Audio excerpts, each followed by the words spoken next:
Amandla. Amandla. Amandla. Economic freedom. In our lifetime.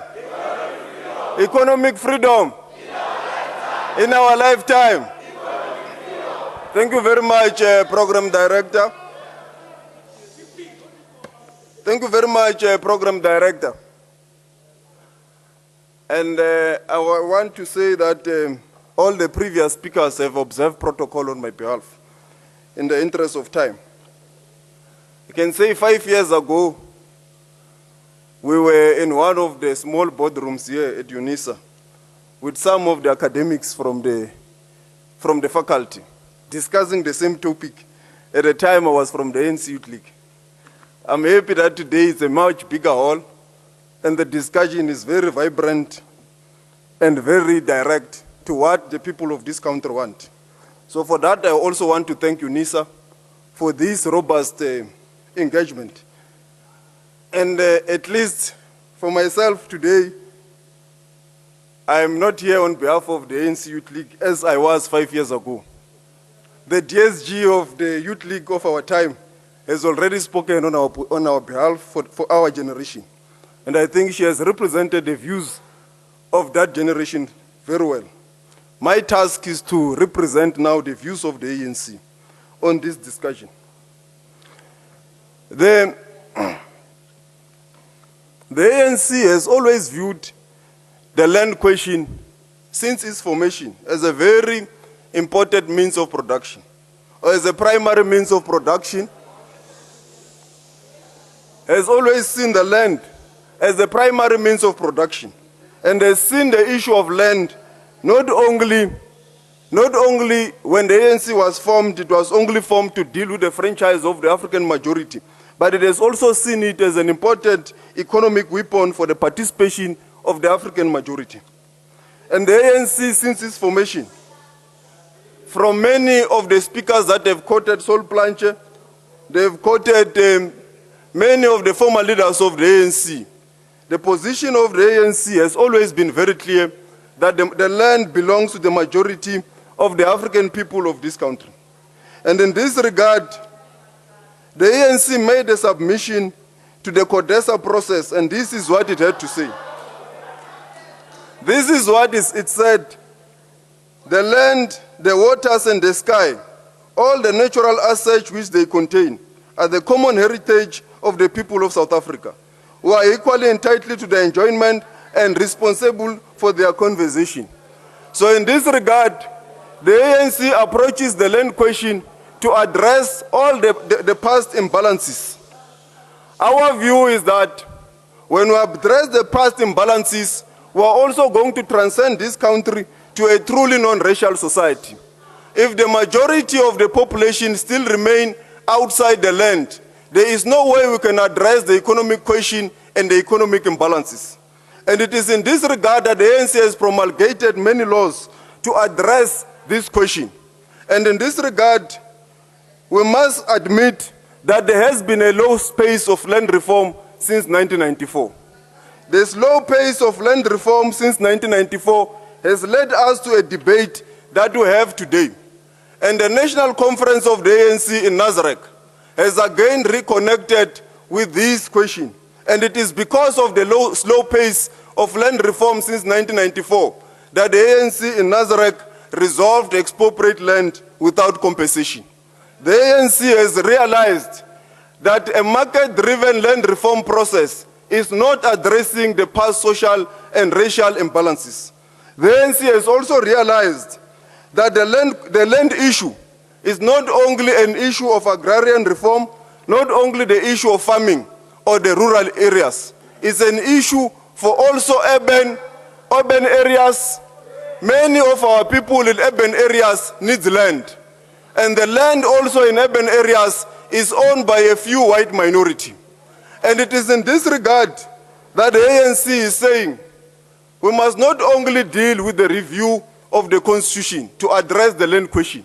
We are saying because we are the ruling party, there are things that can be done now as we stand before you. One, we can give land to the labor tenants, the farm dwellers, about 20,000 of them as the ANC, we have already instructed the Department of Rural Development to settle the dispute with the 20,000 farm dwellers and farm labor tenants. We have already said to the Department of Rural Development it must deal with the District 6 issues in Cape Town, because their issues were settled and we still do not understand why the land has not been returned to them. We are speaking about things that are practical for now, that can be done by the government as we are standing here today before you. And I hope that the audience will be patient with us. We have been listening to, we have listened.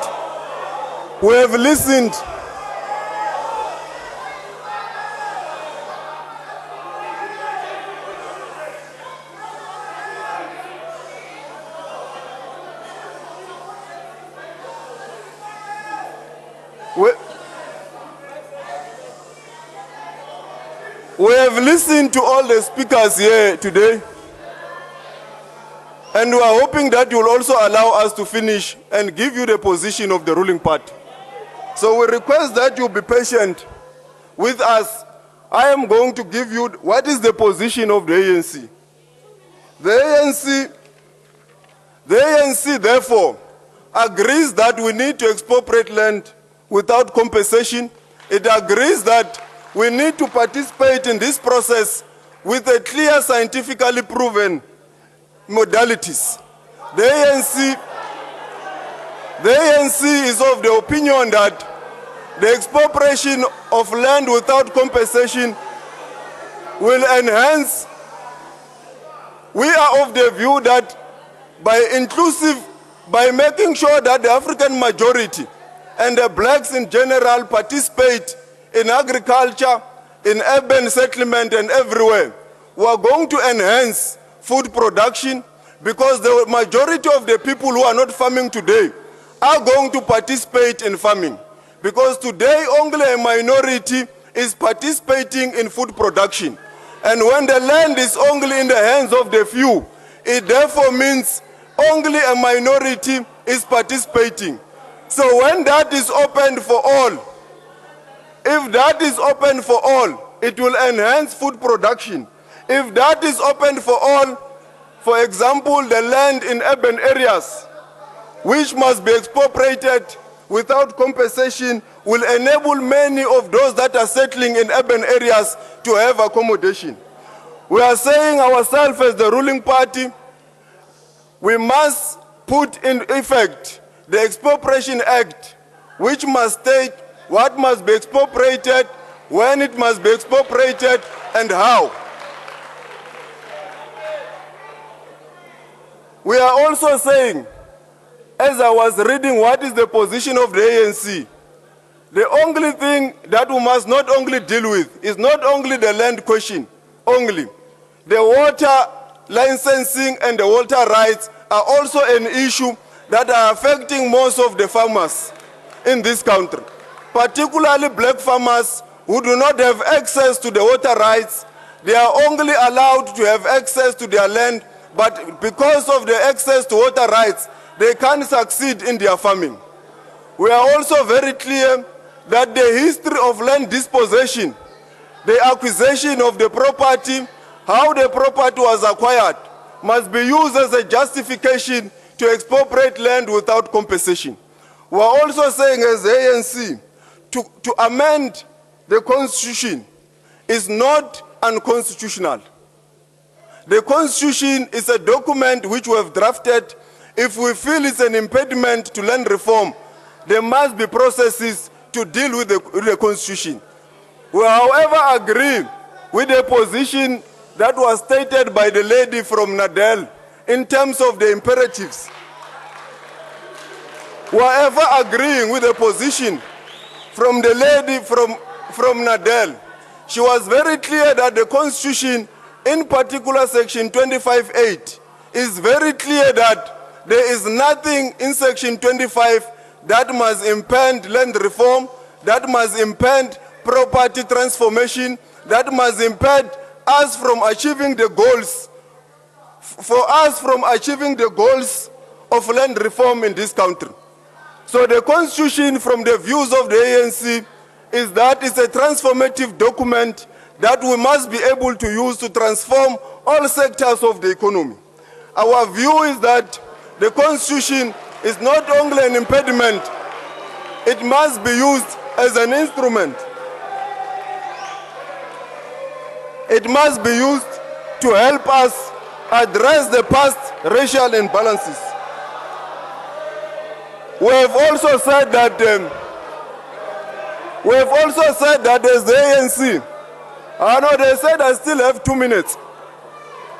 They said I still have 2 minutes. However, on the last point on tribal land, the last point on tribal land is the view of the ANC that all tribal land must be democratized. People of this country can't be subjects in any way. They must be able to use the land. They must be able to access it without them being subjects of any kind of traditional or tribal authority. So the process must be democratized to enable everyone in society to use the land. So that is the position of the ANC. Thank you very much.